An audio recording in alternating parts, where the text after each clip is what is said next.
ഇതൊന്ന് കാണാൻ നിനക്ക് സമയമുണ്ടാവോ? ഒന്ന് കണ്ടോ? ഇല്ലെങ്കിൽ നീ പോയിക്കോ.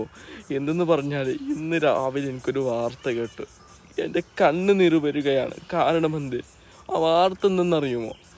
സ്വന്തം ഉമ്മാൻ്റെ കരുത്തറുത്തവനാണ് ഒരു മകന്. സ്വന്തം ഉമ്മാൻ്റെ കരുത്ത് അറുത്ത്.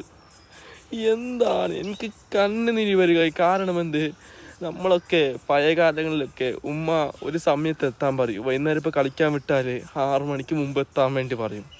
പക്ഷേ ആ 7 മണി ആവണ്ട, ഒരു 6:30 30 മിനിറ്റ് വൈകിപ്പോയാൽ നമ്മൾ കടിവിയൊന്ന് പറഞ്ഞുകൊണ്ട് ഞങ്ങൾ ഇങ്ങനെ പതുക്കെ വീടിൻ്റെ പുറകു വശത്തായിട്ട് നിങ്ങൾ ഇങ്ങനെ പോകുമായിരുന്നു. കാരണം എന്ത്?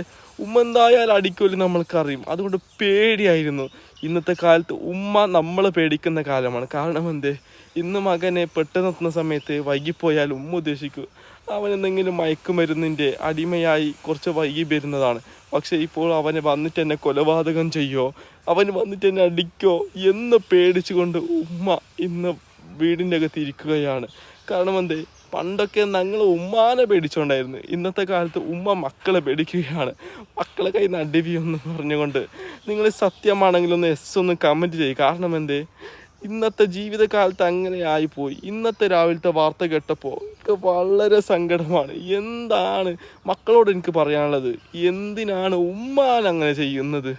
നിങ്ങൾ എന്ത് പ്രശ്നമാകട്ടെ പ്രയാസമാകട്ടെ, കാരണം എന്ത് വാക്ക് തർക്കങ്ങൾക്കാണ് വേണ്ടി കരുത്തറുത്തത് എനിക്ക് വല്ലാത്ത സങ്കടമായി പോയി. എന്തിനാണ് മക്കൾ നിങ്ങൾ അങ്ങനെ ചെയ്യാൻ പോകുന്നത്? നമ്മളൊക്കെ പോറ്റ് വലുതാക്കി ഇത്രയും എത്തിക്കാൻ കാരണം അത് ഉമ്മയാണ്, വേറെ ആരല്ല. നിൻ്റെ കൂട്ടുകാരോ സഹോദരങ്ങൾ ആരും പറ്റൂല. ഉമ്മാൻ്റെ അത്ര സ്ഥാനത്തേക്ക് ഒരു മനുഷ്യനെത്തൂല. നിങ്ങളൊന്ന് ചിന്തിച്ച് നോക്കേ.